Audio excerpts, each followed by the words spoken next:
sou Regiane Itamoto, editora do Diário do Comércio. Direto do estúdio da BMF Bovespa, eu recebo Daniel Armesto, sócio da área de mercado de capitais da KPMG.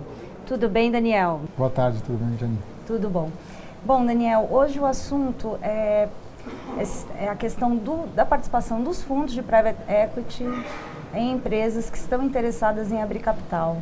É mais fácil para uma empresa ter um sócio como esse, se ela deseja abrir capital, ou nem sempre?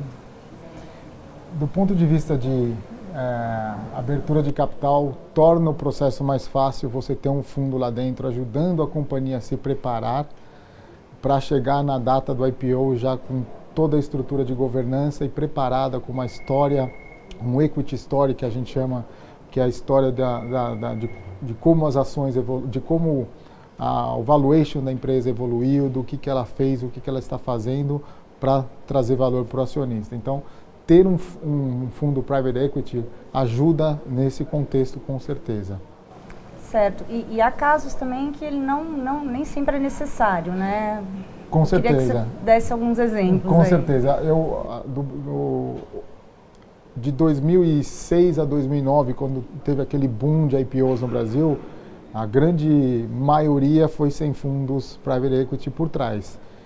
Tinha uma liquidez internacional muito grande, isso facilitava muito os investimentos. Então, se a gente pegar algumas companhias como M. Dias Branco, a SEB Educacional, que fizeram um IPO lá atrás, elas não tinham um fundo por trás. Elas se prepararam para o IPO, se estruturaram, levaram um prazo para se estruturar e foram para o IPO sem ter um fundo por trás. Qual é a vantagem de ter, então, esse tipo de sócio, né? O fundo ele é importante na estruturação da companhia, da governança corporativa da companhia e justamente para você começar a aprender como lidar com sócios.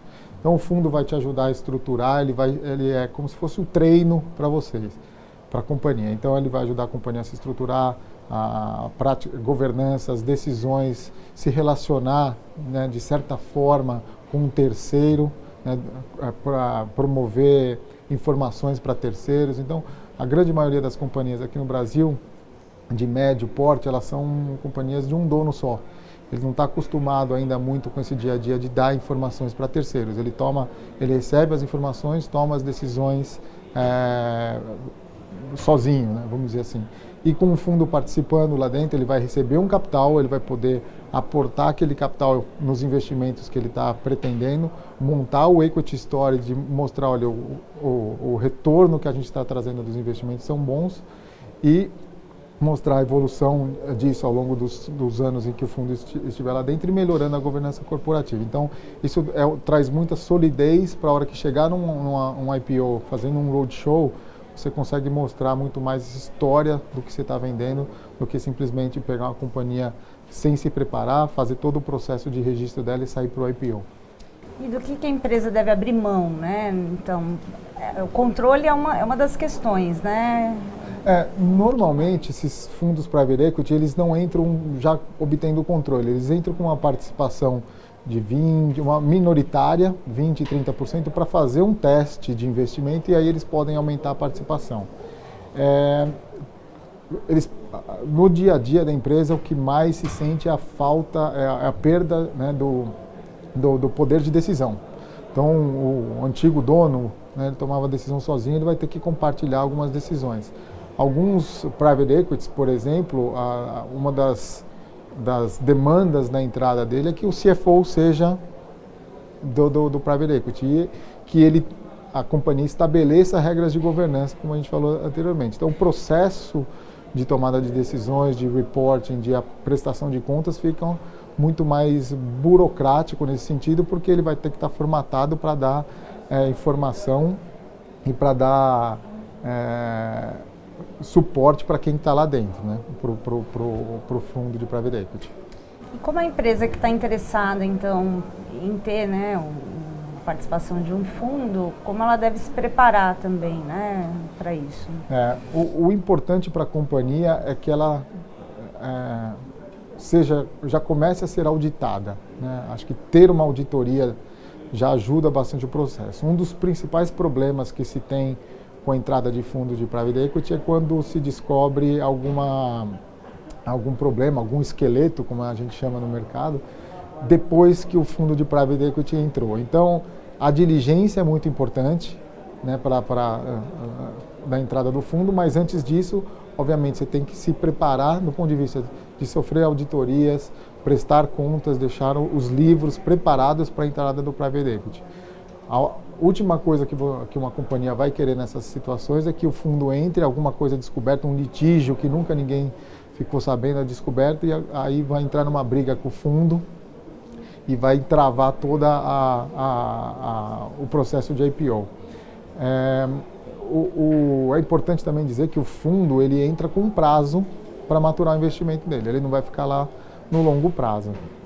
Então, nesse período, o fundo vai estar testando o investimento dele, né, e vai estar também avaliando a tese de investimento para levar para o IPO.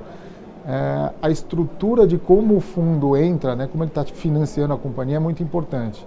Alguns investimentos são feitos em ações, por exemplo, preferenciais resgatáveis caso não aconteça o IPO. Isso pode dar uma prejudicada na companhia, na capacidade de alavancagem, né, porque normalmente esses tipos de investimento eles vão parar no passivo da companhia e limita a companhia, né, em obter empréstimo com terceiros, dependendo do nível de alavancagem que ela já está. Certo. Então, também há um impacto também no valor da empresa, quanto ela vai valer após Com certeza, com certeza. A participação de um fundo. É muito mais fácil você vender uma companhia já estruturada, com práticas de governança, com uma história de equity com fundo por trás, entregando resultados positivos e crescimento, do que uma companhia que se preparou em 2, 3 meses e foi para o mercado e sem uma tese de equity story, uma tese de investimento tão sólida como tendo um fundo. Tem o downside também que a gente chama, que se o fundo estiver saindo totalmente do investimento, pode gerar dúvidas do mercado. Olha, há um potencial tão grande, por que você está saindo?